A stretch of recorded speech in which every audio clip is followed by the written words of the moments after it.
Well, let's dive right in here.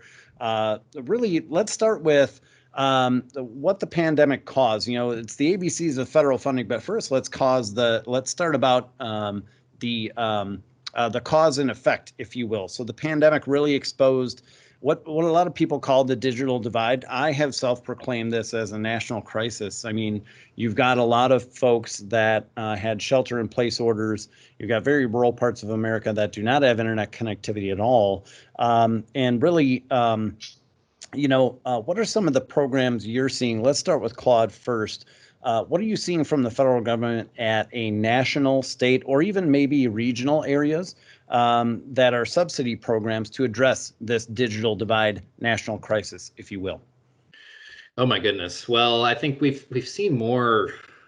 A lot of the programs have been dollars, right? So we as an organization think we have to take a holistic look at the issue, from spectrum to infrastructure to regulation, but the big focus in relating to the COVID pandemic from the federal perspective has been dollars, and we saw that initially with the CARES Act last year that pushed a lot of dollars to the states, and some states set up emergency broadband programs.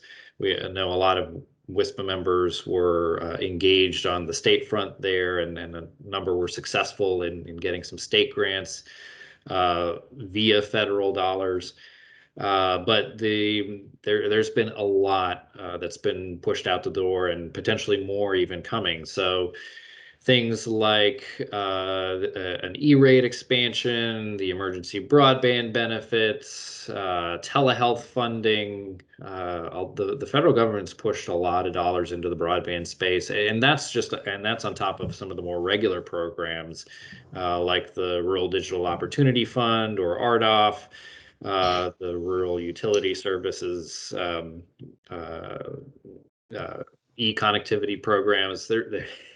It's a big alphabet soup, and there's a lot of stuff out there now that we can't really cover in 45 minutes, but we'll do our best.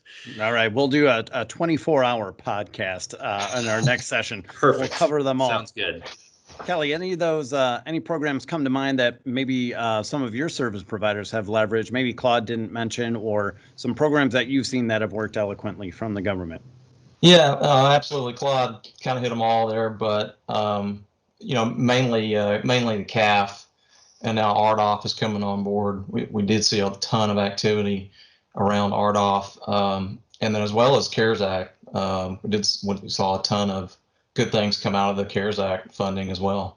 So all of those were really good programs, really exciting, really injected a lot of money into where it needs to be to get broadband connectivity to the unconnected.